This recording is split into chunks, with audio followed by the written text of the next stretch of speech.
esta exposición en manos de un director de Hollywood se crearía una película, porque es una historia para narrar, para contar. Cela hace un viaje a Cannes. Quería conocer a Picasso porque quería dedicarle un primer libro. Cela marcha a Cannes, conoce a Picasso, sortea las adversidades, gracias a su perseverancia consigue conocerlo. Queridísima Charo, son las 2 de la madrugada. Anoche me acosté a las 9:30, rendido del madrugón y del viaje. Y ahora me acabo de despertar. Sin poder hablar absolutamente con nadie, la sensación de soledad es total. Estamos hablando de Pablo Picasso, el gran artista influyente del siglo XX, el más grande y más conocido, y que después de la Guerra Civil nunca volvió a España, siempre estuvo exiliado y fundamentalmente viviendo en distintos puntos de Francia. Por otro lado tenemos a Camilo José Cela, Premio Nobel de Literatura, hay que decir también otro de los grandes genios.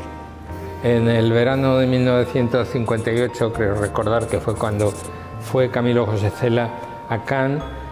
En ese día, desde el Hotel Montfleury de Cannes, mi padre le escribe a mi madre 4 cartas un mismo día, contándole no cómo ha sido la aventura de conocer a Picasso, sino cómo está siendo el drama de no poder entrar en la casa.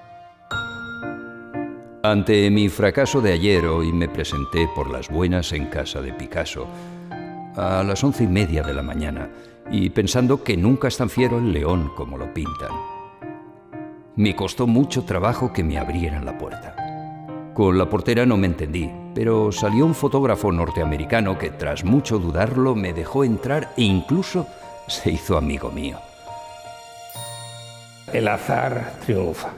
Y el azar tomó la figura de David Douglas Duncan, el fotógrafo oficial de Picasso, que hablaba español, salió, él lo reconoció y allí comenzó una nueva historia.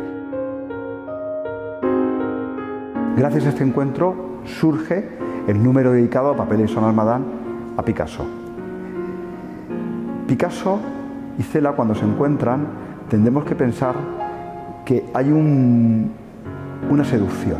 Camilo José Cela tuvo el talento de, cuando Jacqueline le dijo, es que tenemos espaguetis, y dijo Cela, no, yo espaguetis no como. Y dice, ¿cómo? ¿No le gusta? Y dice, no como si no me las da a la boca Pablito.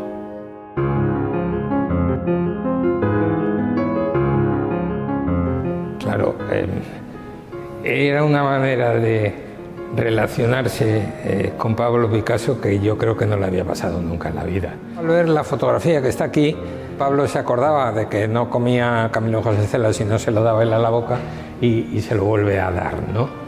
Se dice que el talento, la creatividad, cuando se encuentran en personas aparentemente opuestas, es cuando surge, digamos, las obras universales.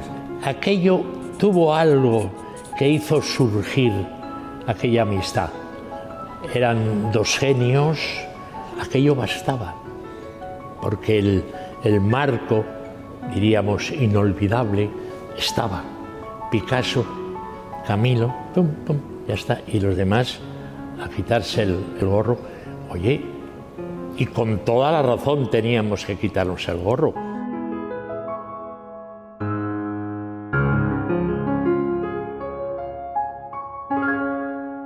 Fruto de ese encuentro se hace el primer libro que se llama Trozo de piel. Se plasma en la primera edición 3 poemas de Pablo Picasso y posteriormente los 7 restantes hasta 10. Y entonces Trozo de piel es algo más divertido, simpático, porque Picasso pues, fue una persona increíble. Picasso era uno y se le ocurrían las cosas de uno. El Trozo de piel, claro, aquello fue quedando allí y era divertido, era entretenido y claro, era glorioso.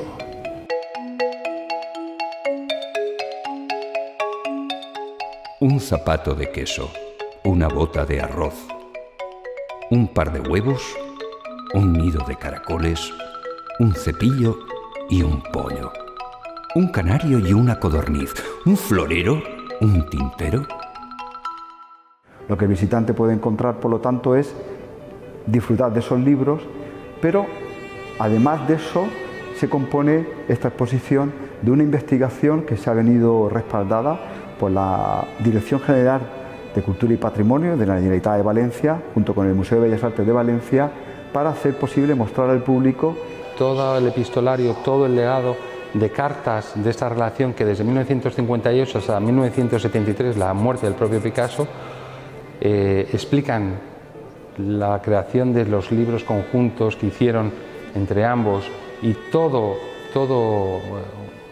una relación muy especial y extraordinaria. Pero hay que decir que también aquí entran en juego los dos matrimonios. Charo, mujer de Cela, y Jacqueline Roquet, Jacqueline Picasso, mujer de Picasso. Pero basta repasar la correspondencia para darse cuenta de que Jacqueline, la mujer de Picasso, y Charo, la mujer de Camilo José Cela, fueron las que tiraron del carro. Por lo tanto, podemos escribir la intrahistoria de la construcción, es decir, el relato de la construcción de estos magníficos libros.